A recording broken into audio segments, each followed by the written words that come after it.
एक घना अंधेरा जंगल था। यहाँ बहुत सारे एनिमल्स रहते थे।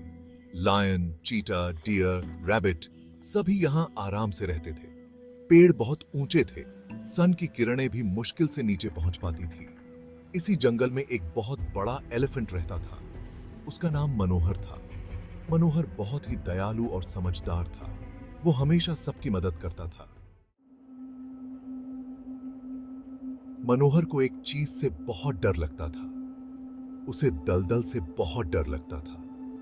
दलदल एक ऐसा गड्ढा होता है जिसमें अगर कोई गिर जाए तो फिर निकलना बहुत मुश्किल होता है। एक दिन मनोहर जंगल में घूम रहा था। तभी उसे एक चालाक सियार दिखाई दिया। सियार का नाम कौटिल्य था। कौटिल्य बहुत चालाक था। वो हमेशा दूसरों को चीट करने की सोचता रहता था। उसे मनोहर का डर पता था।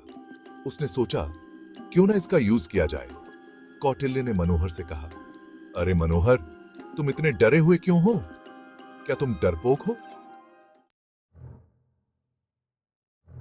दलदल का जाल। मनोहर ने कहा, नहीं, मैं डरपोक नहीं हूं। मुझे दलदल से डर लगता है। कौटिल्य ने कहा, अरे, यह तो कोई डर की बात नहीं है। मैं तुम्हें एक ऐसी जगह ले चलता हूं जहां कोई दलदल नहीं है। वहां बहुत सारे फल और मीठे फल हैं। मनोहर कौटिल्य की बातों में आ गया। वो उसके साथ चल दिया। कौटिल्य उसे दलदल की तरफ ले गया। मनोहर जैसे ही दलदल के पास पहुंचा, उसका पैर फिसल गया। वो दलदल में फंस गया।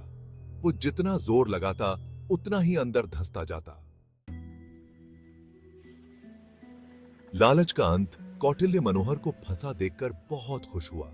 उसने सोचा, अब मैं आराम से इसके ऊपर चढ़कर जंगल से बाहर निकल जाऊंगा। कौटिल्य मनोहर की पीठ पर चढ़ने लगा, लेकिन उसका लालच उसके लिए भारी पड़ गया। वो भी दलदल में फंस गया और धीरे धीरे डूबने लगा। सिख, जैसा करोगे वैसा भरोगे।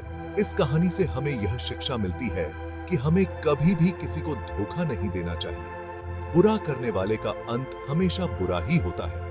जैसा करोगे वैसा भरोगे।